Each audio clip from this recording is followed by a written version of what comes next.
Good morning, everyone. This is our third lecture on Dirac delta function. In today's lecture, we will discuss about three-dimensional Dirac delta function. पिछले lecture में हमने one dimensional Dirac delta function के बारे में पढ़ लिया था।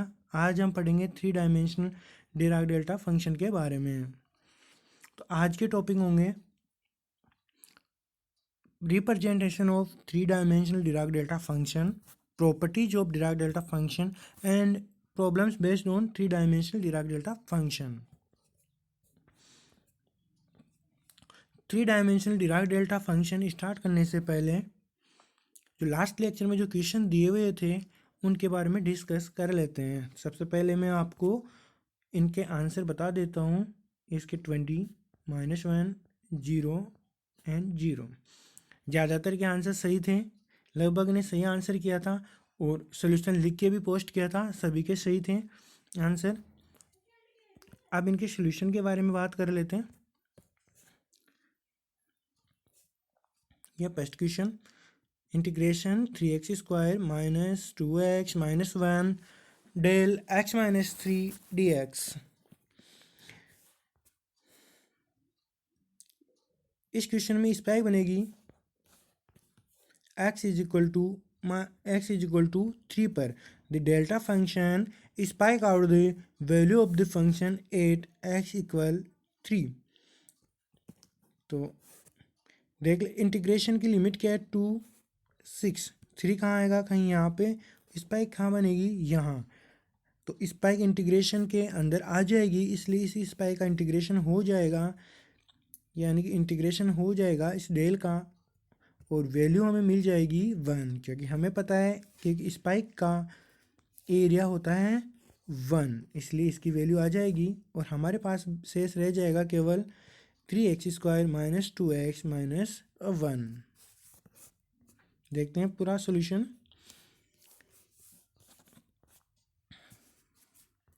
ये लो, तो हमारे पास आ जाएगा 3x² - 2x - 1, x = 3 रख देते हैं इसमें और 3 रखने का सोल्व करते हैं। सोल्व करने के बाद हमारे पास आंसर आ जाएगा 20। Question number B, second question है cos x del x - pi dx।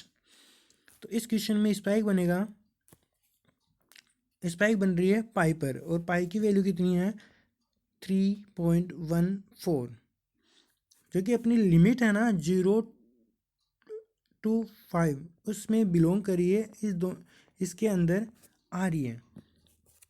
तो इसका भी इंटीग्रेशन हो जाएगा, यहाँ पे डेल का इंटीग्रेशन हो जाएगा, क्योंकि जो स्पाइक बनेगी इस पॉइंट पे बनेगी और ये पॉइंट इस लिमिट के अंदर कहीं एग्जिस्ट करेगा। ये 0, ये 5 और ये यहाँ पे कहीं होगा 3.14। स्पाइक बनेगी यहाँ और इस स्पाइक का हो जाएगा इंटीग्रेशन। स्पाइक का इंटीग्रेशन होने से हमें इसकी वैल्यू मिल जाएगी 1।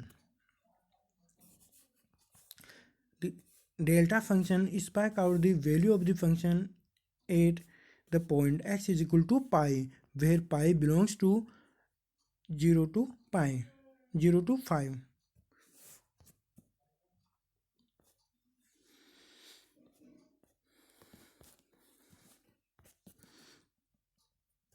ये इंटीग्रेशन हो गया डेल का और हमारे पास रह गया cos x और x की जगह रखेंगे पाई और पाई रखने से इसकी वैल्यू cos पाई हो जाएगा -1। Next question, x³ del x + 1। इस पाई बनेगी -1 पर और हमारे पास जो इंटीग्रेशन की लिमिट है 0 to 3 दे रखी है और स्पाइक बन रही है -1 पर कहीं पीछे। तो इंटीग्रेशन होगा इस लिमिट में, स्पाइक रह जाएगी बाहर, स्पाइक का इंटीग्रेशन होगा नहीं, इसलिए हमें 0 मिलेगी, क्योंकि यहाँ पे फंक्शन की वैल्यू 0 है। 0 का इंटीग्रेशन क्या होगा, 0 ही मिलेगा, तो इसका आंसर आएगा 0। देख लीजिए प्रॉपर सोल्यूशन, ये हो गया इसका answer 0। Last question, ln x + 3 del x + 2 dx। यहाँ पे स्पाइक बनेगा x = -2 और इंटीग्रेशन की लिमिट दे रखी है minus infinity two plus infinity, यानी कि होल स्पेस, तो -2 होल स्पेस में एग्जिस्ट करेगा, इसलिए इसका इंटीग्रेशन हो जाएगा। और इंटीग्रेशन क्या होगा, ये इंटीग्रेशन हो जाएगा और अपने पास रह जाएगा ln x प्लस 3, और x की जगह क्या रखा, -2। ये हो गया ln -2 प्लस 3, और ये आया ln 1, और ln 1 की वैल्यू होती है 0।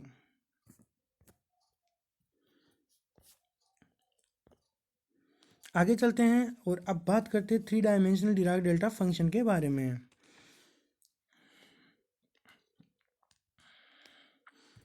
तो 3 डायमेंशनल डिराक डेल्टा फंक्शन को कैसे रिप्रेजेंट करते हैं, जैसे 1 डायमेंशनल डिराक डेल्टा फंक्शन को एफ आर से लिखते हैं, ऐसे ही 3 डायमेंशन को लिख देंगे डेल क्यूब आर वेक्टर से, या फिर ऐसे लिख सकते हैं del x del Y del Z. तीन, जहाँ आर क्या है अपने पास, where r is a position vector.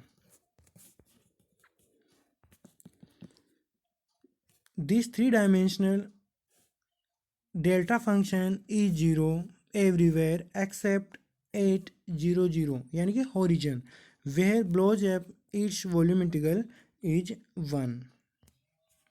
क्या लिखा है कि 3 डायमेंशनल डिराक डेल्टा फंक्शन हर जगह 0 होगा, जैसे 1 डायमेंशनल डिराक डेल्टा फंक्शन होता है, ये केवल ओरिजिन के ऊपर ही ब्लोज अप अपना स्पाइक बनाएगा। ये हो गया ओरिजिन, और यहाँ पे एक स्पाइक बनाएगा एक शंकु शेप में, ऐसे यहाँ पे एक स्पाइक बनाएगा।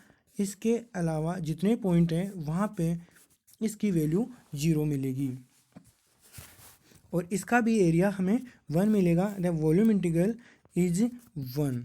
तो मैथमेटिकली लिख लेते हैं इसका वॉल्यूम इंटीग्रल क्या होगा, डेल क्यूब आर डीटो। ये वॉल्यूम इंटीग्रल को रिप्रेजेंट कर रहा है डीटो, या डीटो को लिख सकते हैं d x d y d z. और डेल आर क्यूब हो गया del x del Y del z, और इसकी वैल्यू होगी 1।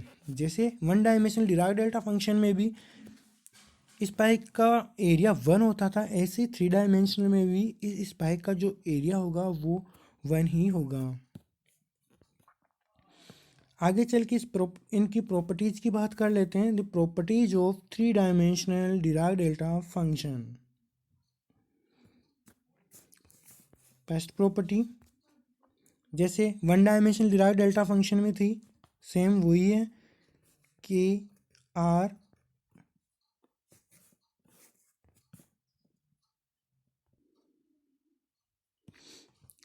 फर्स्ट प्रॉपर्टी है डेल के आर, सेम वैसे ही जैसे first 1 dimensional Dirac delta function में था, वहाँ था del k r is equal to 1/mod of k del r. Same वही है, यहाँ 3 डायमेंशन है तो क्या बन गया डेल क्यूब के आर 1/mod के का क्यूब डेल आर। ये होगी first property. Second property same 1 dimensional की तरह del cube r minus a f r d to.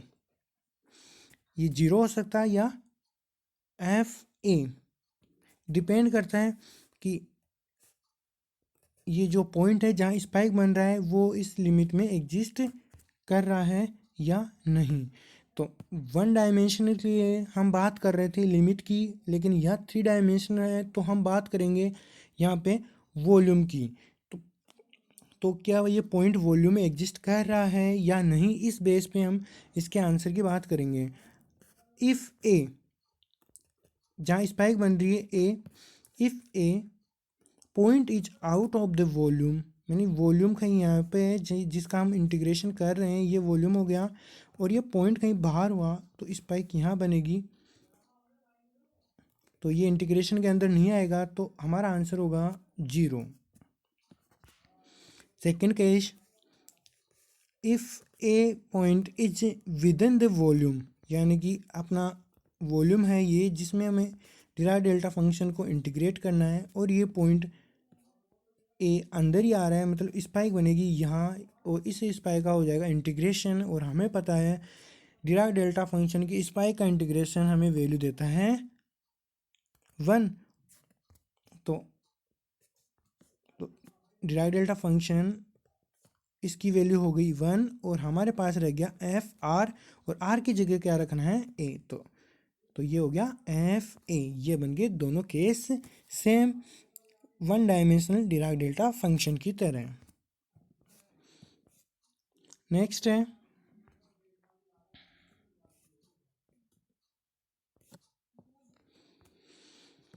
Third property. Third है del dot r cap upon r square is equal to 4 pi del cube are.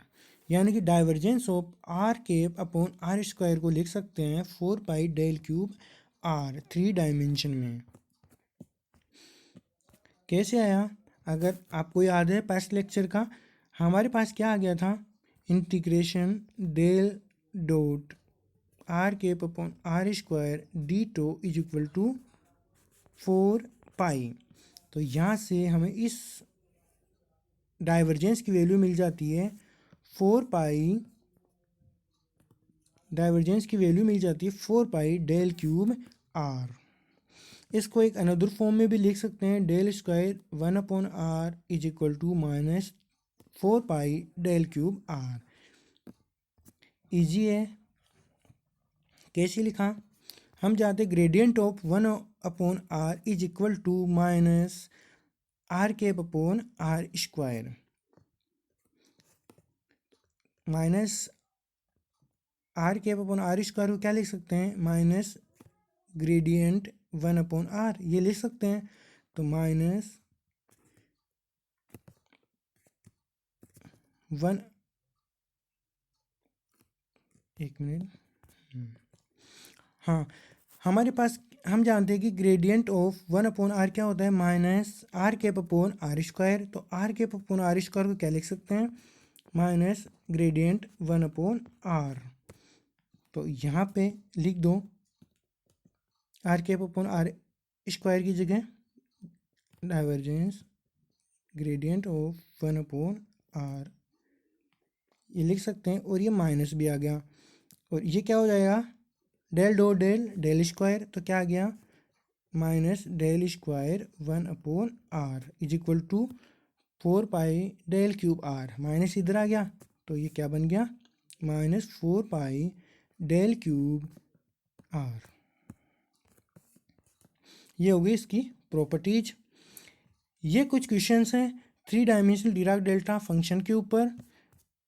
तो इन सभी को solve कीजिए और comment section में इनके आंसर भेजिए या व्हाट्सएप ग्रुप में। देखते हैं इस बार कितनों के आंसर सही आते हैं और सबसे जल्दी कौन करता है। ये क्वेश्चन थोड़े ज़्यादा बढ़िया हैं, ये पहले वाले क्वेश्चन ज़्यादा अच्छे हैं, तो इनको सोल्व कीजिए और जल्दी से जल्दी कमेंट कीजिए। और नेक्स्ट लेक्चर में हम इनको फिर से सोल्व कर लेंगे।